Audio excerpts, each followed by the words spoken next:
అందరికీ నమస్కారం. పత్రిజీ అమృతోత్సవ కార్యక్రమానికి అందరికీ స్వాగతం, సుస్వాగతం. పత్రిజీతో ప్రతి ఒక్కరికి అనుభవాలు, అనుభూతులు, మధుర స్మృతులు ఉంటాయి. సో వీటి గురించి తెలియజేయడానికి ఈరోజు మనతో పాటు ఉన్నారు ఎమిగ్నూర్ నివాసి senior most pyramid master Veeranjaneyulu గారు. వారితో మాట్లాడి మరిన్ని విషయాలు తెలుసుకుందాం. సార్ నమస్తే. నమస్తే మేడం. సార్ మీ ధ్యాన పరిచయం. నా పేరు వీరాంజనేయులు. నేను ఎమిగ్నూర్ నివాసిని. నేను 2004లో ధ్యానంలోకి మొదటిసారిగా వచ్చాను. అప్పటిదాకా నేను వెన్ను నొప్పితో బాధపడుతున్నాను మేడం. అసలు ఎంతగా అంటే అసలు నేను స్టూడెంట్గా డిగ్రీ సెకండ్ ఇయర్ చదువుతుండేవాడిని. ఎంతగా బాధపడుతుండేవాడిని అంటే బుక్ చదువుకోవడానికి కూడా పడుకొని చదువుకునేవాడిని.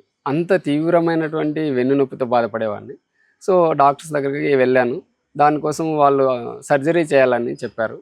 ఆ సర్జరీ చేయాలని చెప్పినప్పుడు ఇంత చిన్న వయసులో వెన్ను కోసం సర్జరీ చేయించుకోవడం అంత మంచిది కాదని చెప్పి మా పేరెంట్స్ కూడా చెప్పారు. దాంతో మరి ఎలాగని చెప్పి కొన్ని రోజులు మెడిసిన్స్ వాడాలని చెప్పి నిర్ణయించుకున్నాం మేడం. కొన్ని రోజులు మెడిసిన్స్ వాడాము, ఒక 2 నెలల పాటు. అందులో ఏమాత్రం తేడా కనిపించలేదు మేడం, ఎన్ని మెడిసిన్స్ వాడినా కూడా. పైగా మనకు అప్పుడు ఉన్నటువంటి ఇన్కమ్ సోర్సెస్ కూడా తక్కువ. మాకు ఒక వ్యవసాయ కుటుంబము. ఒక 2 నెలలు ఒక పంట పండిస్తే ఒక 10,000 12,000 డబ్బులు వచ్చేవి. మేము అప్పుడు హాస్పిటల్కి వెళ్తే ఎంఆర్ఐ స్కాన్కి 4,600 తీసుకున్నారు మేడం. నాకు బాధగా అనిపించింది. అసలు ఫ్యామిలీ మొత్తం కష్టపడితే 3 నెలలు కష్టపడితే ఒక 12,000 లాభం వచ్చింది. అలాంటిది నాకు ఒక్క రోజుకే ఇన్ని డబ్బులు ఖర్చు అయినాయి కదా అని చెప్పి చాలా బాధపడినాను. సరే ఎలా దీన్ని నేను బాగు చేసుకోవాలని చెప్పి అనుకున్నాను. సో అప్పుడు మా రూమ్లో, నేను కర్నూలులో డిగ్రీ చదివేవాడిని. అక్కడ మా రూమ్లో సీనియర్ అన్న ఒక ఆయన నాగరాజ్ అని ఉండేవాడు. ఆయన ధ్యానం చేస్తే నీకు అన్ని రోగాలు పోతాయని చెప్పారు మేడం. సో నేను అప్పుడు కర్నూలులో బుద్ధా పిరమిడ్ ధ్యాన కేంద్రం అని అక్కడ ఒకటి పిరమిడ్ ఉంది. సో అక్కడికి వెళ్ళాను మేడం. సో కొన్ని రోజులు వరుసగా ధ్యానం చేయడం మొదలుపెట్టాను మేడం. చేశాను. ఫస్ట్ డే వెళ్ళాను. కొన్ని రోజుల పాటు ఒక 5 మినిట్స్ కూర్చోవడమే కష్టంగా అనిపించేది మేడం. సో 5 మినిట్స్ కూర్చొని లేచిన తర్వాత ఎంతసేపు అయిందో అని చెప్పి అనుకునేవాళ్ళం. విపరీతమైన ఆలోచనలు వచ్చేటివి. సో అలాగే మనకేంటి, ఫస్ట్ మన ఆరోగ్యం హెల్త్గా బాగా చేసుకోవాలనే దృఢ సంకల్పంతో కాలేజ్ అయిపోయిన వెంటనే డైరెక్ట్గా పిరమిడ్కి వెళ్ళేవాడిని. సో అలా వెళ్ళిన తర్వాత ఒక 2 నెలల తర్వాత నాకు ఒకరోజు ధ్యానంలో కూర్చున్నాను. ఏం జరిగిందో ఏమో తెలియదు, కానీ ఒక అనుభూతి, ఒక లోపల నుంచి ఏదో పొంగు వస్తుంది. ఏ కారణం లేకుండానే ఆనందం, అసలు విపరీతమైన ఆనందం. అసలు అది ఒక 2-3 రోజుల వరకు నాకు ఆ ఫ్లో అనేది అసలు తగ్గలేదు మేడం. అసలు నిజంగా ఆ ఆనందం నాకు ఎప్పుడు కలగలేదు మేడం. అసలు అది పట్టేసింది మేడం నన్ను. ఎంతగా పట్టేసిందంటే నేను నా జీవితంలో ఒక్కరోజు కూడా ధ్యానం చేయకుండా ఉండలేనటువంటి, ఇప్పటిదాకా నేను అసలు ధ్యానం వదిలి అసలు ఒక్కరోజు కూడా గడవదు మేడం నాకు. అంతగా నాకు అదొక్క రోజు అంతగా నాకు టేస్ట్ అనిపించింది ధ్యానంలో. తర్వాత కొన్ని రోజుల పాటు చేశాను. ఒక 2-3 మంత్స్లోనే నాకు తెలియకుండానే నా వెన్నునొప్పి పోయింది మేడం. సో నాకు ఇంకా హ్యాపీ, ఇంకా అంతకంటే ఏం కావాలి, ఆరోగ్యము మనిషికి ముఖ్యము. సో చాలా చక్కగా ధ్యానం చేసుకున్నాను. చక్కగా రోజు ధ్యానానికి వెళ్ళేవాడిని. ఇంకా నా సమయాన్ని కూడా చక్కగా సద్వినియోగం చేసుకునేవాడిని.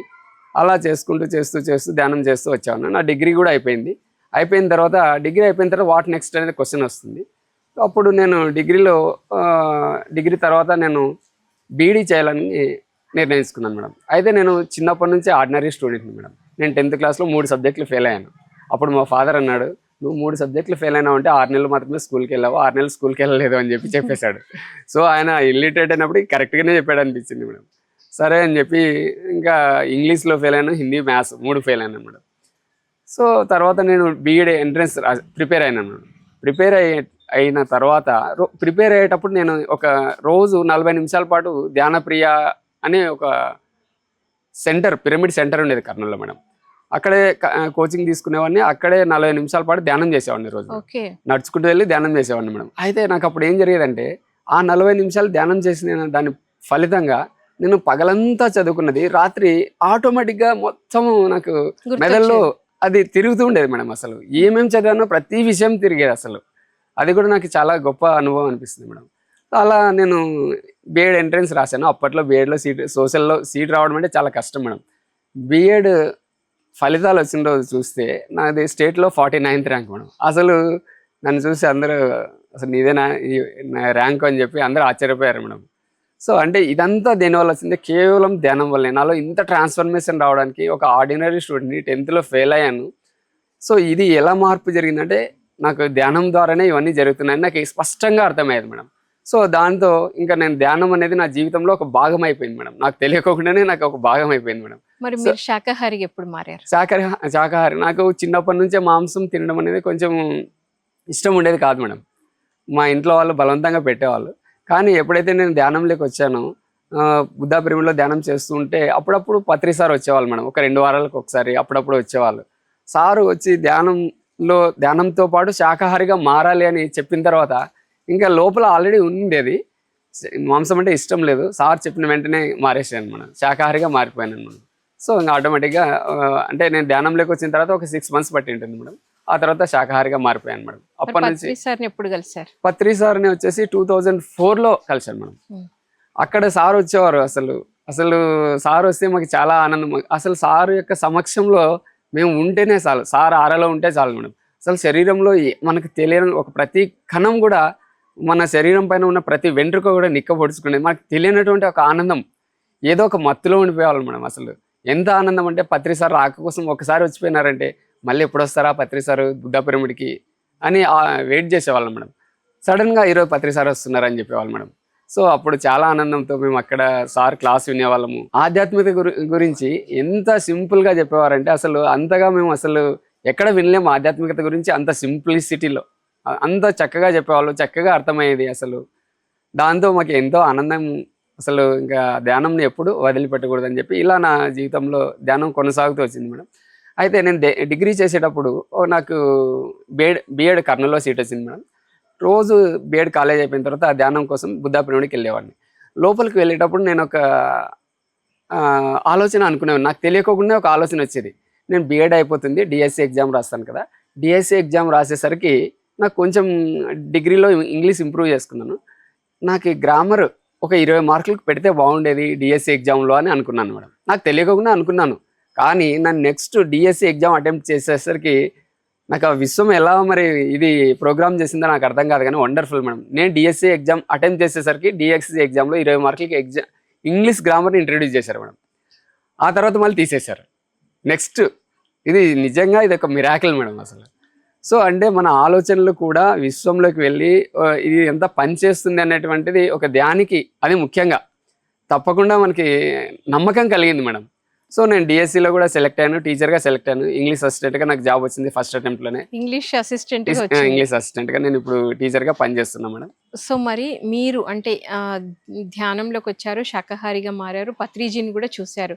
అంటే మీరు ఇంకా ఏం సేవ చేస్తున్నారు సార్? నాది లైఫ్ అలా సాగుతున్నప్పుడు నేను ధ్యానం చేస్తున్నాను. జాబ్ వచ్చిన తర్వాత ఎమ్మెనూరుకి వచ్చాను మేడం. ఇక్కడికి వచ్చిన తర్వాత నేను కోసిలో వర్క్ చేస్తున్నాను. ఒకసారి ఒక సీనియర్ పిరమిడ్ మాస్టర్ నన్ను కలిశాడు మేడం, రమేష్ అని, రామ్తా రమేష్. ఆయన వచ్చి నాకు ఒక ఇంగ్లీష్ పుస్తకం ఇచ్చాడు మేడం. స్ట్రేంజర్స్ అమాంగ్ అస్ అని ఒక రూత్ మాంట్గోమరీ అనేటువంటి ఒక అమెరికన్ రైటర్ రాసినటువంటి పుస్తకాన్ని నా చేతిలో పెట్టి, సార్ మీరు ఇది ఇంగ్లీష్లో నుంచి తెలుగులో ట్రాన్స్లేట్ చేయండి సార్, ఇది పత్రి సార్కి నచ్చిన పుస్తకము అని చెప్పాడు మేడం. నేను అసలు ఆశ్చర్యపోయినాను. నేనేంటి ఇంగ్లీష్ బుక్ తెలుగులో ట్రాన్స్లేట్ చేయడం ఏంటి, అసలు ఇది నాకు తెలిసిన పనేనా, అసలు నేను ఎప్పుడు అలాంటి పని చేయలేదు అని చెప్పి అంటాను. సార్ మీతో అవుతుంది సార్ అని చెప్పారు. సరేలే అని చెప్పి ఆయన చెప్పినాడని చెప్పి మొదలు పెట్టేశాను మేడం. మొదలు పెట్టేస్తే ఒక 6 నెలల్లో ఆ పుస్తకం కంప్లీట్గా రూత్ మాంట్గోమరీ రాసినటువంటి స్ట్రేంజర్ అమాంగ్స్ అస్ అనే పుస్తకాన్ని తెలుగులోకి ట్రాన్స్లేట్ చేసాం మేడం. అది నేను నాకు కొంచెం హెల్ప్ చేశారు దాంట్లో ఇందిరా మేడం గారు, ఎమ్మెనూరు పిరమిడ్ వాసి, ఆమె కూడా. సో ఆమె కూడా హెల్ప్ చేశారు. నేను ఇద్దరం కలిసి ఆ పుస్తకాన్ని ట్రాన్స్లేట్ చేసాం చక్కగా. అది ట్రాన్స్లేట్ చేసిన తర్వాత కడతాల్కి తీసుకెళ్ళాం. అప్పుడు మహాశివరాత్రి 2011 or 12 ఆ టైంలో పత్రి సార్ కూడా అక్కడికి వచ్చారు. అప్పుడు సార్కి చెప్పాము మేడం. నందప్రసాద్ సార్ కూడా ఉన్నారు అప్పుడు. నందప్రసాద్ సార్కి కూడా చెప్పాము, ఇట్లా మేము ఈ వర్క్ చేసినాం సార్ అంటే, ఓ అద్భుతం, బాగా చేశారా అని చెప్పి, పత్రి సార్ వస్తున్నారు, సార్ కూడా చెప్పండి అని చెప్పారు మేడం. సో అక్కడికి వచ్చి పత్రి సార్ నిలబడినారు. ఇంకా అక్కడ ఏం లేవు మేడం, కన్స్ట్రక్షన్స్ కూడా ఏం లేవు. సో అక్కడికి వచ్చి నిలబడినాడు మేడం. మా ప్రెసిడెంట్ వాళ్ళందరూ సార్ ఇట్లా సార్ రాసినాడు, ట్రాన్స్లేట్ చేసినాడు అంటే సార్ వచ్చి నిలబడినాడు అక్కడికి. నేను మాత్రం కళ్ళు మూసుకొని సార్ యొక్క ఎనర్జీస్ని ఫీల్ అవుతున్నాను మేడం. సార్ వాళ్ళు అందరూ మాట్లాడినారు, సార్ వాళ్ళు మాతో పాటు ఉన్న వాళ్ళు.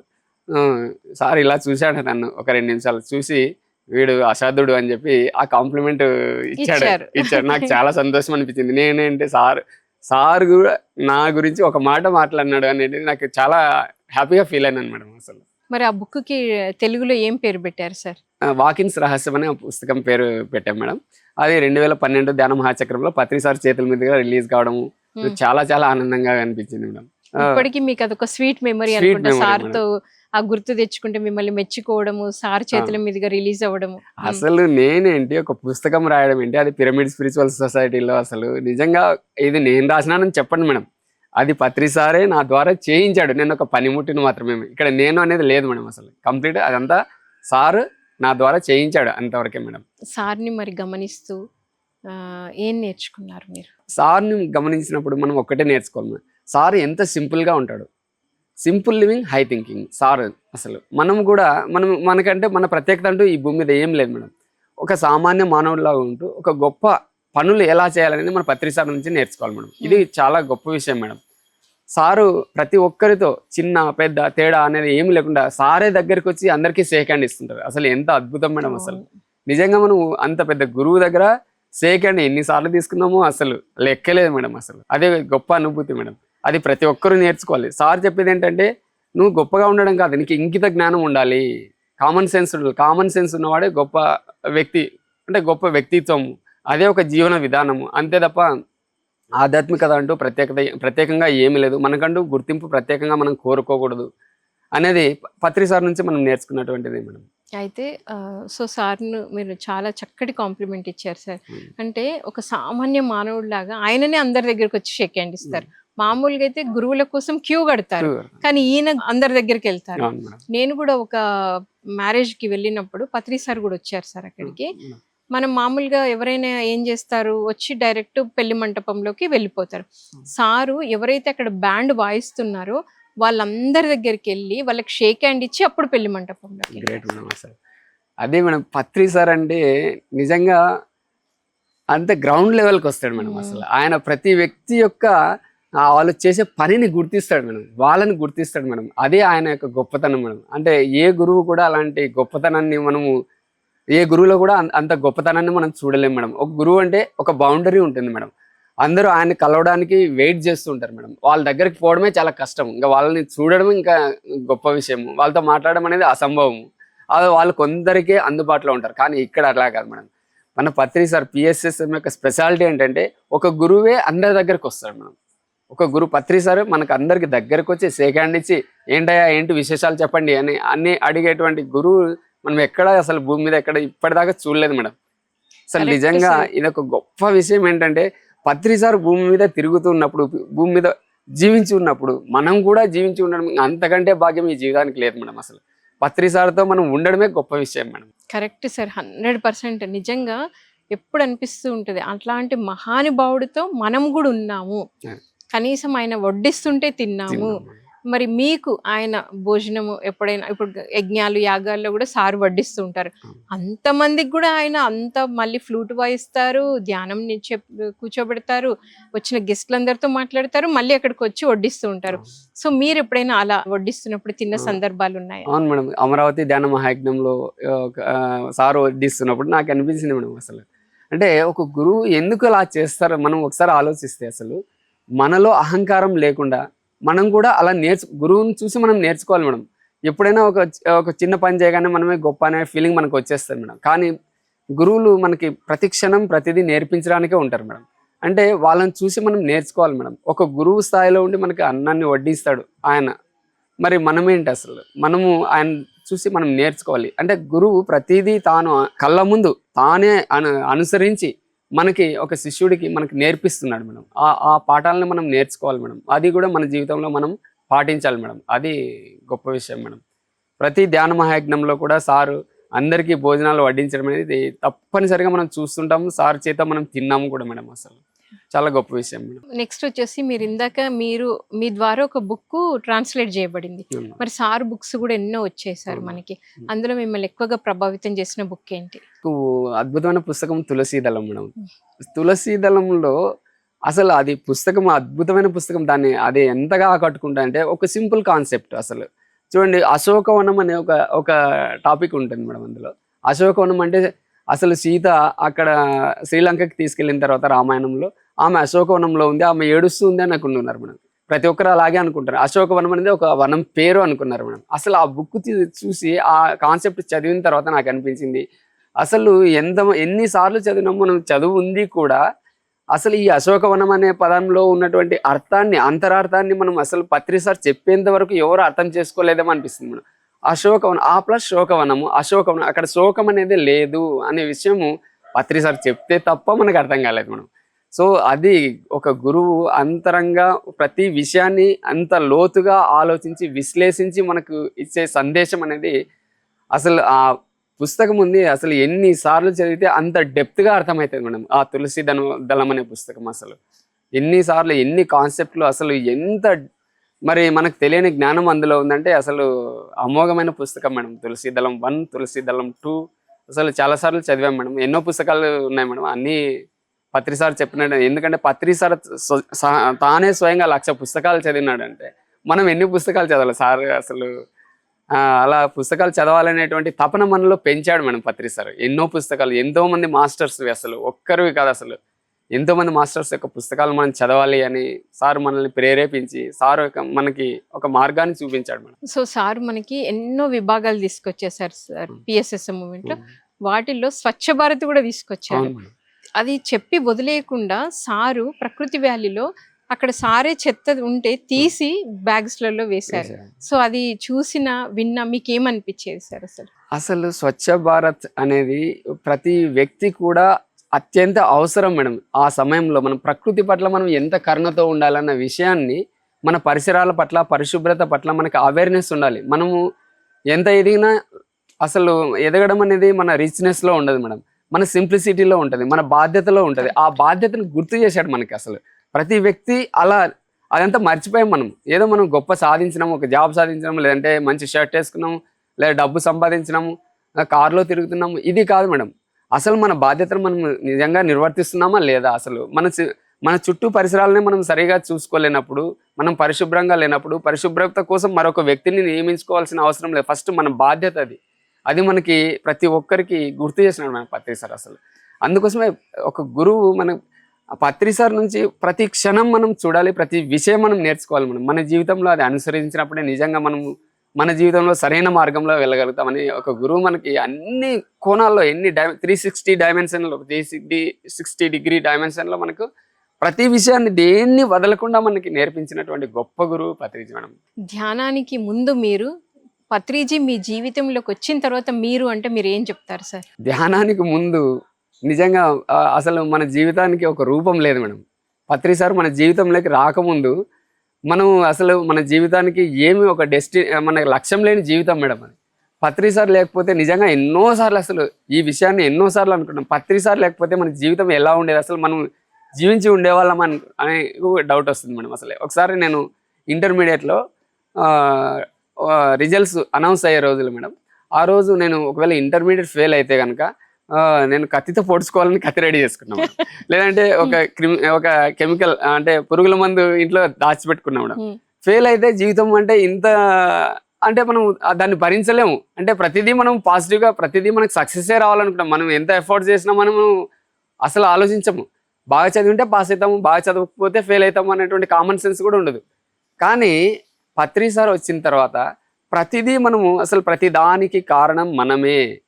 ప్రతి దాని వెనుక ఫెయిల్యూర్ అయినా సక్సెస్ అయినా దాన్ని ఈక్వల్గా తీసుకోవాలి, మానవ మనాలు సమానంగా తీసుకోవాలి అని మనం పత్రి సార్ని చూసుకొని నేర్చుకున్నాం మేడం. అసలు సార్ మరి ఇంత అద్భుతమైన జీవితాన్ని మీకు ఇచ్చిన మీ గురువుకి, అంటే ఆయన ఉన్న టైంలో మనం ఉన్నాము, చక్కటి జీవితాన్ని ఇప్పుడు జీవిస్తున్నాము, గ్రాటిట్యూడ్ చెప్పాలి అంటే ఏం చెప్తారు? నిజంగా పత్రి సార్కి పత్రి సార్ మన నుంచి ఆశించింది ఒకటే మేడం.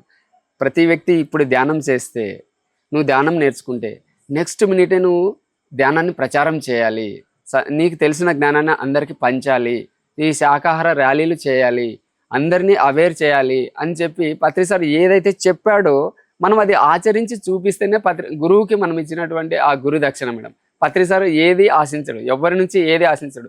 మనం దాన్ని ధ్యానం ఎప్పుడైతే నేర్చుకున్నామో అప్పటి నుంచి ధ్యానాన్ని ప్రతి ఒక్కరికి చెప్తూనే ఉన్నాం మేడం. అది అసలు ఎంతమందికనే కాదు, మన నుంచి ఎంతోమంది మారారు, ధ్యానంలోకి వచ్చారు. అసలు వాళ్ళు ధ్యానం చేయలేరు అనుకున్న వాళ్ళు కూడా ధ్యానంలోకి, అంటే మనకు గొప్పతనం కాదు అది, అంటే పత్రి సార్ యొక్క మనకు ఒక గురువు యొక్క మార్గంలో మనం నడుస్తున్నామని మనము తెలుసుకోవడానికి అదొక విషయం మేడం. అంతే. ఎంతోమంది ధ్యానంలోకి వచ్చారు, శాకాహార ర్యాలీలు చేశాము. ఈ మండలం అంతా ప్రతిరోజు ఒక ఊరు తిరిగి శాకాహార ర్యాలీ చేశాము, అన్ని చోట్ల చేశాము. అంటే మనకి దానివల్ల ఏమొస్తుంది కాదు, పత్రి సార్ ఇది చెప్పాడు, గురువు చెప్పారు మనకి, దాన్ని చేయాలి మనం అంతే. దాని నుంచి ఏ మాత్రం ఎక్స్పెక్టేషన్ లేదు. ఎంతమంది శాకాహారులుగా మారరా అనేది మనకి క్వశ్చన్ కాదు మేడం. మనము గురువు యొక్క సందేశాన్ని అందరికీ ఇస్తున్నాము, అది మనం చేయాలి, నిరంతరం చేయాలి. ఈ రోజు ఒకటే కాదు, రేపు ఒకటే కాదు, నిరంతరం మనము ఈ భూమి మీద ఉన్నంత వరకు కూడా అది మన డ్యూటీ మేడం. అది చేస్తున్నందుకు నిజంగా పత్రి సార్ మనము అది చాలు మేడం, అది చాలు. Thank you sir. మరి పత్రిజీ ఆరాధనోత్సవాల సందర్భంగా ఆయనతో మీకున్న అనుభవాలు, అనుభూతులు, మధుర స్మృతులు తెలియజేసినందుకు thank you so much. Thank you madam. So విన్నారు కదండి, పత్రిజీ ఆరాధనోత్సవాల్లో మరి ప్రతి ఒక్క పిరమిడ్ మాస్టర్కి ఎన్నో అనుభవాలు, అనుభూతులు, మధుర స్మృతులు ఉంటాయి.